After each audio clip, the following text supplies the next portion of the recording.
बिहार की राजनीति में 2 अक्टूबर 2023 का दिन इतिहास में दर्ज हो गया है। बिहार सरकार ने गांधी जयंती के दिन जातीय जनगणना की रिपोर्ट को जारी कर दिया। इस रिपोर्ट को में सामने आया है कि सबसे ज्यादा संख्या अति पिछड़ों की है। सियासी जानकार ये मानते हैं कि इस रिपोर्ट के सामने आने के बाद सबसे ज्यादा खुशी लालू प्रसाद यादव को हुई होगी। लालू प्रसाद यादव सामाजिक न्याय और अति पिछड़ों की बात करते रहते हैं। लगातार कई दशकों से अति पिछड़ों का वोट उन्हें मिलते आया है। इस रिपोर्ट के बाद अब उनकी पार्टी की खुशी 2 गुनी से 4 गुनी हो गई होगी।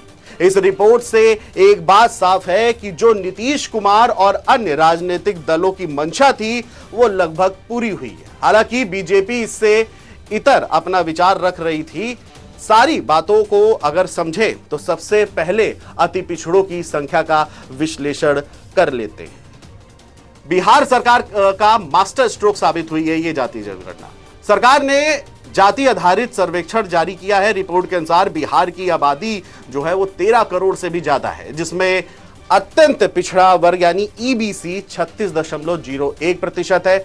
ओबीसी का जो है वो प्रतिशत 27 है और अनुसूचित जाति 19.65, अनुसूचित जनजाति 1.68 है। ऊंची जातियों की जो संख्या है उसका प्रतिशत 15.52 है। पिछड़े वर्गों में यादव की आबादी जो है वो सबसे ज्यादा है 14.26%। इसके बाद कुशवाहा और कुर्मी जो है 4.27 और 2.87% है। रिपोर्ट में आगे यह भी कहा गया है कि बिहार की आबादी में हिंदू समुदाय 81.9% है, मुस्लिम 17.7, ईसाई 0.05 है, सिख की आबादी 0.01 है, बौद्ध 0.08 है और जैन जो है वो 0.006 है, यानी बहुत ही कम है। वहीं अन्य धर्म के जो है उनकी आबादी भी 0.12% दी गई है। कुर्मी की संख्या भी ज्यादा नहीं है, यह भी बात सामने निकल के आ गई है। जहां तक प्रमुख जातियों का सवाल है, ऊंची जातियों में 15.52% है, जिसमें से भूमियार जो है वो 2.86% है, ब्राह्मण 3.06% है, राजपूत की बात करें तो वो भी 3.45% है। इसके अलावा कायस्थ जो है वो 0.60% शामिल है।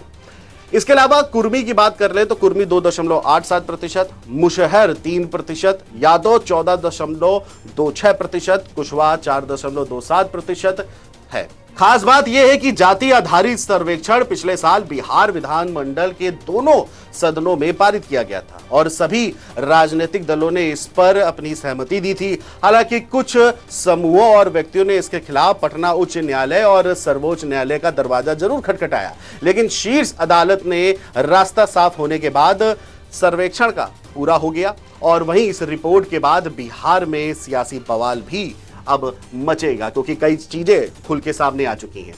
अब अति पिछड़ों को लेकर के सियासत होगी। एक झटका नीतीश कुमार और उपेंद्र कुशवाहा के लिए भी साबित होगा। ये जिस समाज के राजनीति की बात करते हैं उनका प्रतिशत काफी कम आया है इस रिपोर्ट में। बीजेपी के प्रदेश अध्यक्ष सम्राट चौधरी भी ये देखकर चौंक जाएंगे कि जिस जाति के को साधने के लिए बीजेपी ने उन्हें बिहार का ताज दिया है उसकी स्थिति क्या है। सियासी जानकार ये कहते हैं कि इस जनगणना के बाद स्थिति ऐसी हो जाएगी कि कोई भी नेता अब खुद अपने समाज को लेकर के चलने की बात नहीं कहेगा, ना ही सोच सकता है। इसमें कई समाज ऐसे होंगे जिनकी निर्णायक भूमिका होगी। सिर्फ अति पिछड़ों के सहारे भी बिहार की जंग नहीं जीती जा सकती। यह भी तय है कि कुर्मी 2.8% और कुशवाहा 4.27% वोट भी काफी ज्यादा मायने रखता है।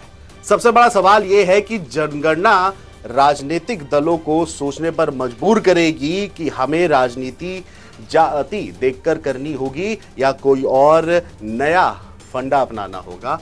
फिलहाल अति पिछड़ों को लेकर सियासत बिहार में तेज हो चली है और अब देखना यह होगा ये कहां तक जाती है। हालांकि इसका फायदा कौन लेगा यह भी एक बड़ा सवाल है, क्योंकि यादव जो जाति है वो सबसे ज्यादा निकल के सामने आई है। तो क्या आरजेडी का फायदा सबसे ज्यादा होगा या फिर नीतीश का ये मास्टर स्ट्रोक वो खुद को कामयाबी की सीढ़ियों तक ले जाएगा या नहीं।